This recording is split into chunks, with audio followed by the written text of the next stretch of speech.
ಕಾರ್ಕಳ ಪುರಸಭೆಯ ವ್ಯಾಪ್ತಿಯಲ್ಲಿ ಕಸವನ್ನ ಎಲ್ಲೆಂದರಲ್ಲಿ ಬಿಸಾಡದೆ ನೆಲಭರ್ತಿ ಜಾಗದಲ್ಲಿ ತುಂಬಿಸದೆ ವೈಜ್ಞಾನಿಕ ರೀತಿಯಲ್ಲಿ ವಿಲೇವಾರಿ ಮಾಡಲು ಕಾರ್ಕಳದ ಜನತೆಯ ಸಹಕಾರವನ್ನು ಪುರಸಭೆಯ ಅಧಿಕಾರಿ ರೇಖಾ ಜೆ ಶೆಟ್ಟಿಯವರು ಕೇಳಿಕೊಂಡಿದ್ದಾರೆ. ತಮ್ಮ ಮನೆ, ವಾಣಿಜ್ಯ, ಹೋಟೆಲ್, ಮಾಂಸದಂಗಡಿ, ತರಕಾರಿ ಅಂಗಡಿ ಮತ್ತು ವಾಸ್ತವ್ಯದ ಮನೆಗಳಿಂದ ಉತ್ಪತ್ತಿಯಾಗುವ ತ್ಯಾಜ್ಯಗಳನ್ನು ಮೂಲದಲ್ಲಿಯೇ ಹಸಿ ಕಸ ಮತ್ತು ಒಣಕಸವನ್ನಾಗಿ ಬೇರ್ಪಡಿಸಿ ಹಸಿ ಕಸವನ್ನು ಪ್ರತಿ 2 ದಿನಕ್ಕೊಮ್ಮೆ ಪುರಸಭಾ ವಾಹನಕ್ಕೆ ನೀಡುವುದು, ಒಣಕಸಗಳಾದ ಹಾಲಿನ ಕವರ್, ಕಾಗದ, ಪ್ಲಾಸ್ಟಿಕ್ ಬಾಟಲಿ, ಕಬ್ಬಿಣ ಹಾಗೂ ಇತರ ಮಣ್ಣಿನಲ್ಲಿ ಕೊಳೆಯುವ ವಸ್ತುಗಳನ್ನು ಸ್ವಚ್ಛಗೊಳಿಸಿ ಪ್ರತ್ಯೇಕವಾಗಿ ಸಂಗ್ರಹಿಸಿ ಇಟ್ಟುಕೊಂಡು ಪ್ರತಿ ಶುಕ್ರವಾರ ವಾಹನಕ್ಕೆ ನೀಡುವುದು. ತಾವು ನೀಡಿದ ಹಸಿ ಕಸವನ್ನು ಎರೆಹುಳ ಗೊಬ್ಬರವನ್ನಾಗಿ ಪರಿವರ್ತಿಸಲಾಗುತ್ತದೆ. ಪ್ರತಿನಿತ್ಯ ಹಸಿ ಮತ್ತು ಒಣಕಸವನ್ನು ಒಟ್ಟಿಗೆ ನೀಡಿ ನೆಲಭರ್ತಿ ಜಾಗದಲ್ಲಿ ತುಂಬಿರುವುದರಿಂದ ಈಗಾಗಲೇ ಪರಿಸರ ಮಾಲಿನ್ಯವಾಗುತ್ತದೆ ಹಾಗೂ ನೆಲಭರ್ತಿ ಜಾಗ ಕೂಡ ಪೂರ್ತಿ ಪ್ಲಾಸ್ಟಿಕ್ ಮಯವಾಗಲಿದೆ.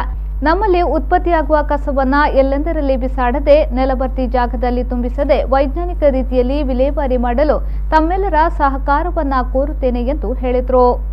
ಪ್ರತಿ ಮನೆ ಮತ್ತು ಮಳಿಗೆ, ವಾಣಿಜ್ಯ ಸಂಕೀರ್ಣಗಳಿಂದ, ಹೋಟೆಲ್ ಉದ್ಯಮಗಳಿಂದ ಪ್ರತಿನಿತ್ಯ ನಮಗೆ ಹಸಿ ಕಸ ಸಪರೇಟಾಗಿ ಪೌರ ಕಾರ್ಮಿಕರ ಮೂಲಕ ಸಂಗ್ರಹಿಸಿ ಈಗ ಎಲ್ಲ ಮನೆಗಳಿಂದ ತ್ಯಾಜ್ಯಗಳು ವಿಂಗಡಣೆಯಾಗಿ ಡಂಪಿಂಗ್ ಯಾರ್ಡಿಗೆ ಬರ್ತಾ ಇದೆ.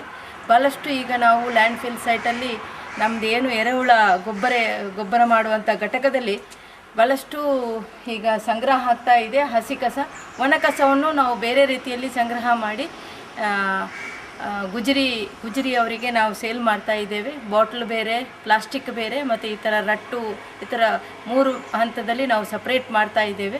ಆ ನಿಟ್ಟಿನಲ್ಲಿ ಜನರು ಮತ್ತಷ್ಟು ಸಹಕಾರ ಮಾಡಬೇಕು. ನಿಮ್ಮ ಮನೆಯಲ್ಲಿ ಉತ್ಪಾದನೆ ಆಗುವಂಥ ಹಸಿ ಕಸವನ್ನು ಸಪರೇಟಾಗಿ ಬೇರ್ಪಡಿಸಿ ಸೋಮವಾರದಿಂದ ಗುರುವಾರ ತನಕ ನೀಡುವಂಥದ್ದು. ಪ್ರತಿ ಶುಕ್ರವಾರದಂದು ಒಣ ಕಸವನ್ನು ಮಾತ್ರ ಪುರಸಭೆಯಿಂದ ಸಂಗ್ರಹ ಮಾಡಲಾಗುವುದು ಎಂದು ಈ ಮೂಲಕ ತಿಳಿಸ್ತಾ ಇದೆ.